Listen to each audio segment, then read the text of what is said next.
It is not easy to process that after 10 years, Stranger Things has finally come to an end, but I honestly don't know how to feel about it. While I understand that the epilogue was a love letter to the core fans of the show, as a core fan myself, I cannot help but notice just how much they rushed things and left rather important questions unanswered. I don't necessarily have an issue with the Duffers refusing to kill any of the main cast members, but this was Eleven's show, and giving her an open ending takes away from her character's payoff. I wish she got the happy ending she deserved, and I wish we actually saw Henry get the redemption arc he deserved, because no matter what you think of the ending, you must agree that Vecna's sendoff was poorly done. Having said that, there are just way too many questions that the ending left us with, so without wasting another moment, let's discuss the top burning questions that Stranger Things left us with.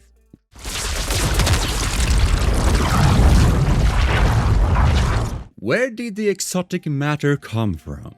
Volume 2 of the show proved that everything we knew about the Upside Down was wrong, because this is not an alternate dimension, but a wormhole that acts as a bridge to connect our world with the Abyss, aka Dimension X. But then Nancy and Jonathan come across a strange, swirling sphere of glowing energy inside the lab that is not a weapon of mass destruction or a defensive device, but actually a mass of exotic matter, which is something unstable, dangerous, and incredibly rare.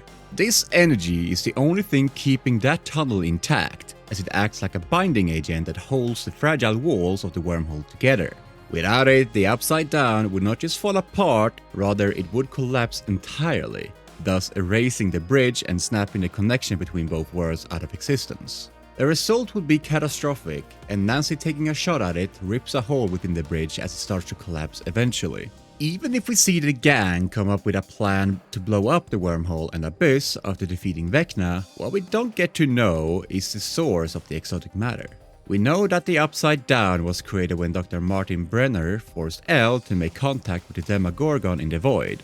It basically created a rift between worlds, and the bridge was formed from the psychic contact that she made with the hive mind, Vecna, and ultimately the mind Flayer. But this wormhole was being supported by the exotic matter, and it has been proven that this energy did not come from Vecna or Elle. It came from science. So where did this mass energy come from? Well, even if the Duffers don't dwell on these technicalities, I for one would like to know. My theory is that the psychic contact between Elle and the hive mind generated so much energy that it ultimately turned into this exotic matter that helped the Upside Down to stay frozen for years. But then they specifically mention how it was created because of science, so another valid possibility would be that the wormhole had some external help. Given he understood the core of the wormhole so well, it is possible that Brenner helped stabilize the bridge with the help of Elle. In fact, given how much he knew about Dimension X beforehand, maybe he was already prepared for it. Honestly, the only recent show that did a great job explaining this concept was Dark, because at least we find out how the God Particle or the Dark Matter was created. I guess the Duffers forgot to explain their part amidst all the monologues for the finale.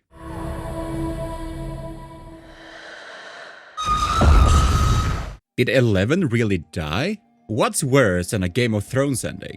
It is making us wait for a decade only to rob us of the information about what really happened to 11. We know that the Duffers just left it to us by leaving it ambiguous, with Mike telling a story of a potential getaway for Elle, rather than treating it as a fact. As he rewinded back to Callie's demise, and Mike suggested 11 could not have gotten swept away with the collapse of the wormhole, because when she pulled him into the void to have one final conversation, she used her powers to do so, which was impossible for her to do with Dr. K's sonic kryptonite blasters. This could only mean that with her last breath, Callie used her illusion powers to make everyone believe that Elle chose to sacrifice herself to end the cycle of abuse and get away from Dr. K's clutches. In reality, she actually escaped through the tunnels and got out before anyone could ever see her. According to Mike's theory, Elle found her peace in a remote place with open air and beautiful waterfalls.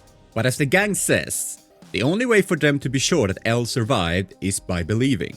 Naturally, all of this is Mike's retelling of what may have happened, and from what I can tell, his only evidence was 11's twitching fingers and her lack of a nosebleed while she was in the portal, thus giving us a sign that it was Callie's doing. I guess what pisses me off even more is how the Duffers justify this ending for Elle. They apparently wanted to confront the harsh reality of Eleven's situation by moving beyond a fantasy version of a happy ending to acknowledge that a normal life in Hawkins was likely impossible for her. Matt Duffer explains that while characters like Mike clinch on optimistic narrative, the logistical truth is that Eleven could not simply hang out with the gang without their world falling apart. Consequently, the creators decided that for the story of the Upside Down to truly close, and for Eleven to remain safe, she had to be separated from the group. For the Duffers, there was never a version of the script where she stayed because her departure was a narrative necessity in order to protect both her and the people she loves. But is this really the closure we were looking for? Elle has been hurt, hunted and abused all her life. She never had the privilege of a normal childhood. So saying that her 11 symbolizes the magic of childhood, and her leaving marks the closure of that innocent phase of the party's lives is not something I agree with. Rather than stripping away her powers or providing a concrete resolution, the Duffers sought a poignant ambiguity, which made it seem like they were playing it a bit too safe. The brothers felt it was beautiful for the characters to move on by choosing to believe in a hopeful future for Eleven, even without proof. This shared belief apparently allows the group to find emotional closure while preserving the magic of the journey and accepting that now they must move forward. Maybe Finn Wolfhard's theory, which he said 3 years ago, was correct, that we really will see them all back in 20 years? Elle knew that Mike understood her better than anyone else, and throughout the entire show, we see how he always figures out what is up with Elle. His intuition about her has never been wrong, which means Elle definitely lives. Well, I don't know that, but I like to believe that Mike becomes a successful rider and a traveler, and during one of his travels, he comes across the waterfall that we see Elle visit at the end.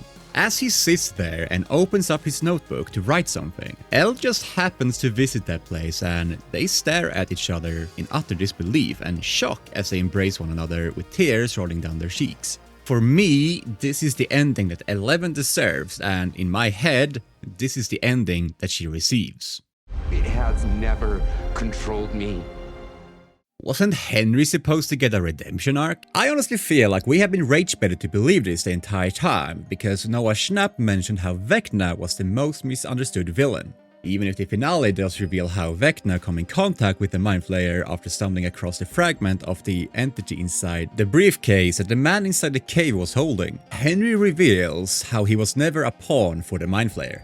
Instead, they share a symbiotic relationship because it was through the Mind Flayer that he understood how broken the world was, meaning that he chose to submit and become one with the mysterious entity. Even if Will tries to convince Henry to fight back, he refuses to listen. Honestly, Jamie Bauer's acting chops in this particular scene deserves a standing ovation because he truly was phenomenal.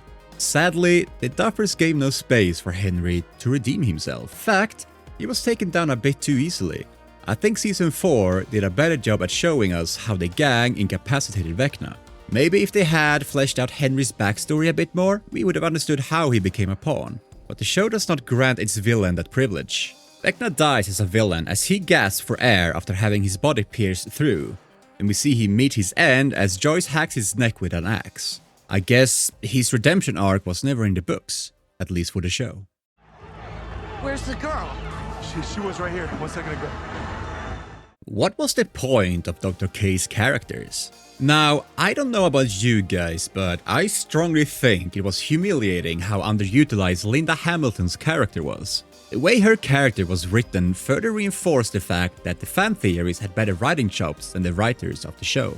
Dr. K's character had a goldmine level of potential, but all the Duffers did was use her to become a constant pain in the ass for the gang and then finally become the reason why Elle had to get her controversial ending. I cannot believe that people actually came up with theories that connected her to Eddie Munso's family and built an entire revenge arc against Elle, only for the Duffers to give us absolutely nothing.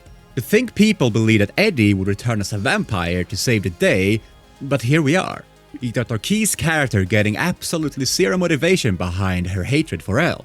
We also don't find out why she was trying to restart Brenner's program, or create more superchildren. It certainly does not help as the military got up and emptied Hawkins overnight after Elle's sacrifice, thus giving us no plausible justifications about anything on the government's front. I honestly don't even have any theories for this because I genuinely believe that Dr. K's character gave us absolutely nothing more than to become the bridge that helped in building up Elle's ending in the show. Who was the man that Henry killed in the cave? Stranger Things finally makes the attempt to give us references from the Broadway stage play Stranger Things: The First Shadow, which focus on Henry Creel's origin story by explaining why Henry refuses to go into the cave within the Netflix show. As it turns out, the man that an 8-year-old Henry found inside the cave was actually Martin Brenner's colleague.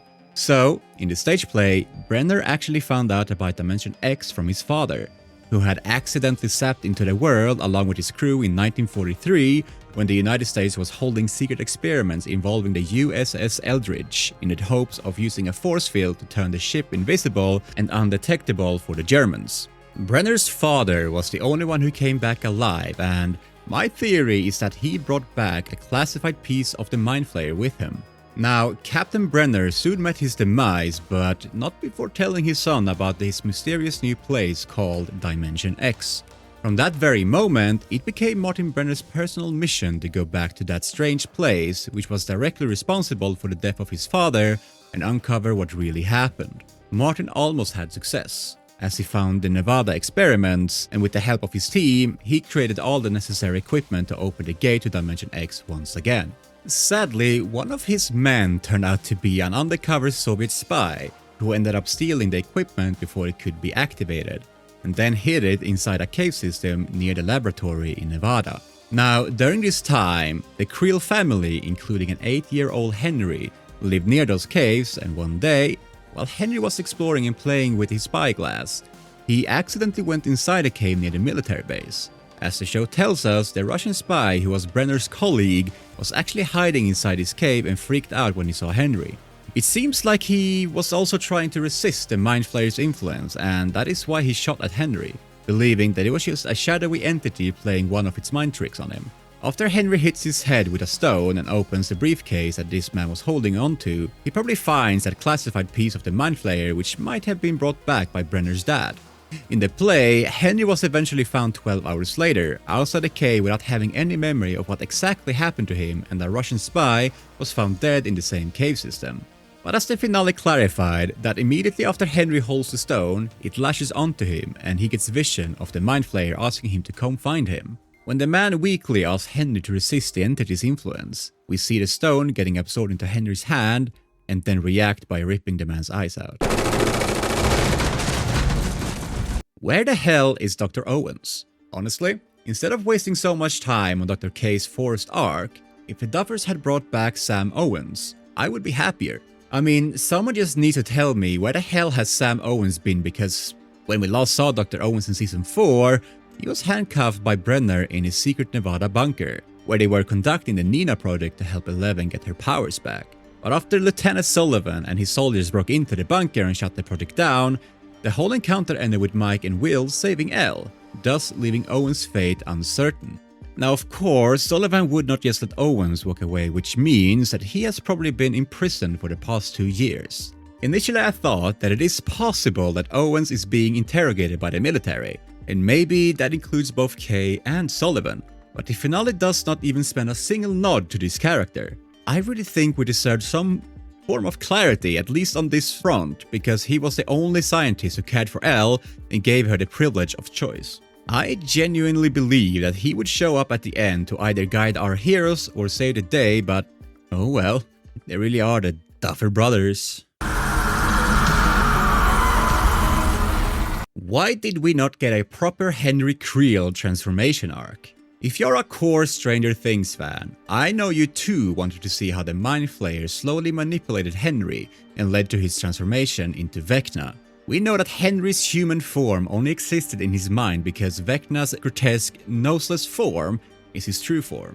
But he was not always like that, meaning that after Elle blasted him into the abyss, Henry gave the Mind Flayer its monstrous spider form and in turn became its ultimate vessel by developing a symbiotic relationship between himself and this interdimensional entity. Even if it was just for a minute, I think it would have been mind-boggling to see how the Mind Flayer's growing influence slowly turned Henry into Vecna. If they actually showed us his transformation, We would not even need a redemption arc for Henry because it would make sense that after having his entire existence poisoned for such a long time, Henry was just too far gone to understand how he was being played by the Mind Flayer. Only if we had 2 more episodes, maybe this could have been a possibility, but alas. Nothing.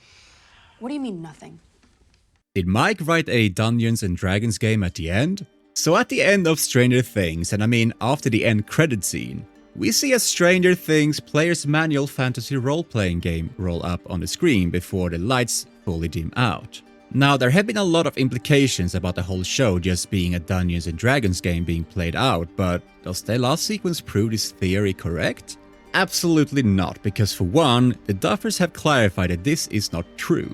As Mike has always been considered to be the heart of the gang and the dreamer of the show, it would make sense that Mike knew nothing better than to process his trauma of losing Elle by turning their adventure into a Dungeons and Dragons campaign. If you think about it, we saw the entire party, including Max, put their player's book on his shelf in the basement, followed by Mike writing his story with Elle's photo on his side. This can only mean that he was writing their story as a Dungeons and Dragons campaign in order to share it with the world. Honestly, I love this idea that even if their sacrifices and heroics have been all swept under the rug by using the earthquake as a ruse, the party's story lives on forever through the favorite game. Out of my room! Touch me, you little shit! Where the hell is Vicky and Susie? I'm sorry, but with a never-ending story trending on Instagram, it is impossible for me to forget Susie. She helped save the gang not once, but twice. So it's just absolutely awful of the Duffers to not even try to mention her this season. I'm guessing she and Dusty Bunn probably broke up after Eddie's death, especially with Dustin being so angry and volatile at the beginning of season 5, but it would have been nice to see how that ended. I could still ignore Susie's arc, but what I refuse to let go of is how criminally lame it was to just vanish Vicky during the epilogue of the show. Last we saw her was when Dr. K and her cronies catch her and Max inside the Squawk's building. Ever since then, she is nowhere to be seen. In fact, even during the flash forward to 18 months after Elle's sacrifice, we see Robin moving to college. She never mentions if she was still dating Vicky or if they had broken up. Some clarification would have been nice because it is crazy to believe that they decided to go their separate ways after going through so much together. Is the Mind Flayer truly dead? To be very honest, I really have my doubts about the Mind Flayer truly dying. We know that the giant spider was the Mind Flayer's true physical form that was shaped by the Vecna, but what if that was just the entity's physical form? Because we don't see the abyss getting destroyed and it is just a wormhole collapsing with 11 inside it. It is fully possible that the shadowy form of the Mind Flayer is still alive somewhere in the abyss. The Hive Mind works as one. So if the Mind Flayer dies, so do the Demodogs, Demobaths and the Demogorgons. But does it also not include the Vessels? I mean, we know that Will has always been connected to the Hive, and after spending their time with Mr. Whatsit, the 12 kids also seem to share the same outcome. So, would it not be physically affected by the Mind Flayer's death? We saw that the Mind Flayer dust sapped out of them after they were disconnected from Vecna's tubes. This happened after the Mind Flayer and Vecna had seemingly died. But if the Mind Flayer had died, why did the dust particles float out like they always do? I guess that is something that Duffers aim to answer in some spin-off show during the future years. Hopefully I won't turn 80 before it finally arrives. Having said that, what do you guys think about the Stranger Things finale? Are you happy with the payoff or do you also share my remorse? Let us know about your thoughts and opinions in the comment box below.